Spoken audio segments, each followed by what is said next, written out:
बिस्मिल्लाहिर्रहमानिर्रहीम। अस्सलामुअलैकुम to all my YouTube viewers. कैसे हैं आप सब? उम्मीद करती हूँ कि आप खैरियत से होंगे। आज मैं आपको 12th चैप्टर का सेकंड थ्योरम समझाऊंगी, जो कि फ़र्स्ट थ्योरम का कन्वर्स थ्योरम है, यानी कि उसके ऑपोजिट थ्योरम को हम कन्वर्स थ्योरम बोलते हैं। तो चलते हैं अपने थ्योरम 2 की तरफ। उससे पहले हम स्टेटमेंट को रीड कर लेते हैं, और उससे पहले आपसे एक छोटी सी रिक्वेस्ट है कि मेरे चैनल को सब्सक्राइब करें, लाइक करें।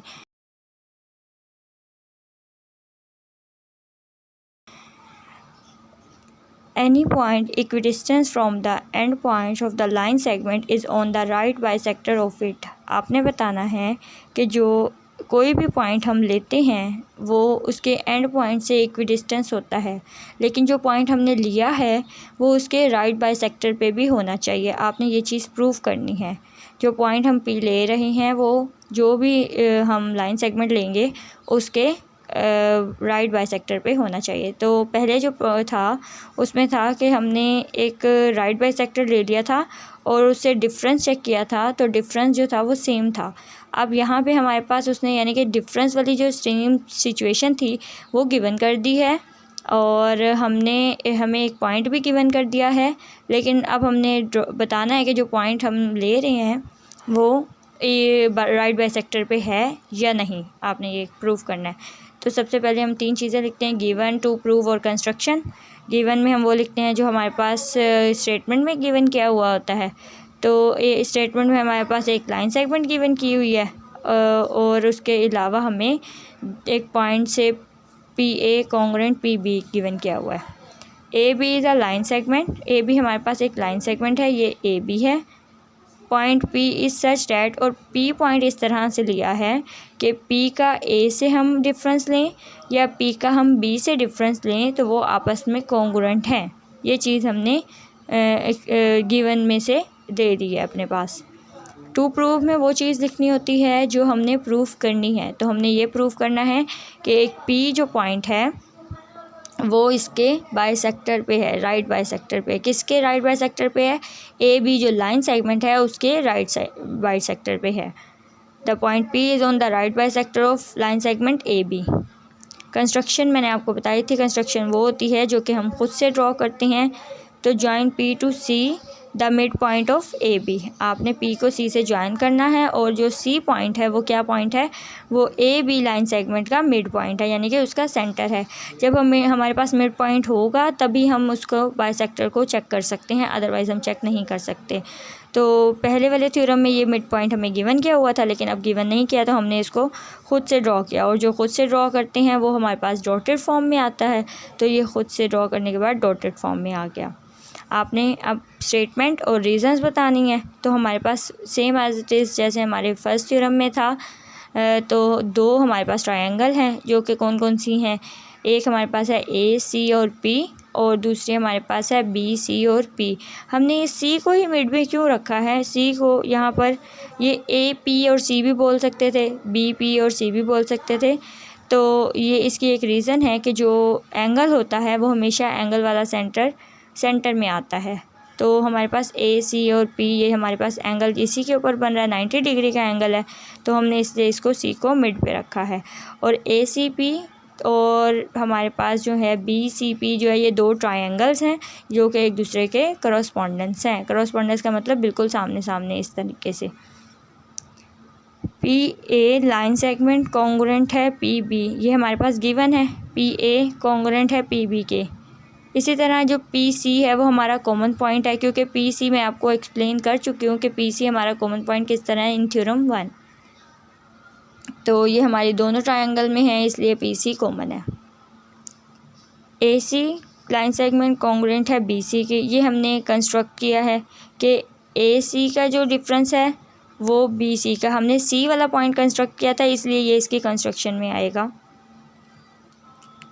Triangle A C P congruent है triangle B C P. Side side side congruent side side side, ये हमारे पास साइड साइड साइड पोस्टुलेट है। ये किस तरीके से है कि हमारे पास एक ट्रायंगल की अगर एक ट्रायंगल की साइड्स और दूसरी ट्रायंगल की साइड्स आपस में इक्वल हों तो हम इसको कहते हैं कि साइड साइड साइड पोस्टुलेट। अब हम चेक कर लेते हैं किस तरीके से इक्वल है। ए सी जो है वो है हमारे पास बी सी के कॉन्ग्रुएंट, तो ये हमारा AC BC के कॉन्ग्रुएंट आ गया कंस्ट्रक्शन के अकॉर्डिंग। फिर हमारे पास PC दोनों ट्रायंगल में था जो कि कॉमन पॉइंट था, तो ये कॉमन पॉइंट वाला आ गया। अब हमने देखा जो गिवन पॉइंट है वो है PA कॉन्ग्रुएंट है PB, तो PA PB के कॉन्ग्रुएंट गिवन पॉइंट वाला आ गया। तो इन तीनों साइड्स को मिलाकर हमारी दोनों जो ट्रायंगल्स थी वो आपस में कॉन्ग्रुएंट हो गई हैं। क्योंकि तीनों साइड्स कॉन्ग्रुएंट है इस वजह से हमने कह दिया एक ट्रायंगल की जब 3 साइड और दूसरे ट्रायंगल की भी 3 साइड्स कॉन्ग्रुएंट होती हैं तो उसको हम साइड साइड साइड पोस्टुलेट बोलते हैं। तो यहाँ पर साइड साइड साइड पोस्टुलेट आ गया।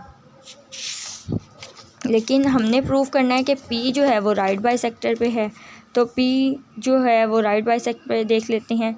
जब हमारे पास यहाँ से side side side postulate equal हो गए तो हम इसे कह सकते हैं कि एंगल ACP कॉन्ग्रुएंट हो गया एंगल BCP के, corresponding angle of congruent triangle, यानी कि हमारे पास इसके एंगल्स भी इक्वल हो गए हैं, यानी कि कॉन्ग्रुएंट हो गए हैं। लेकिन अगर हम चेक करें तो ACP plus measurement angle BCP is equal to 180 degree होता है, क्योंकि हमने पढ़ा है कि जो सप्लीमेंट्री एंगल्स होते हैं अगर दो एंगल्स को प्लस करें तो उनका सम 180 डिग्री के इक्वल होता है। अब यहाँ पे जो हमारे पास एंगल गिवन किया हुआ है C का वो स्ट्रेट एंगल है, तो इट मीन्स वो 90 डिग्री का होना चाहिए।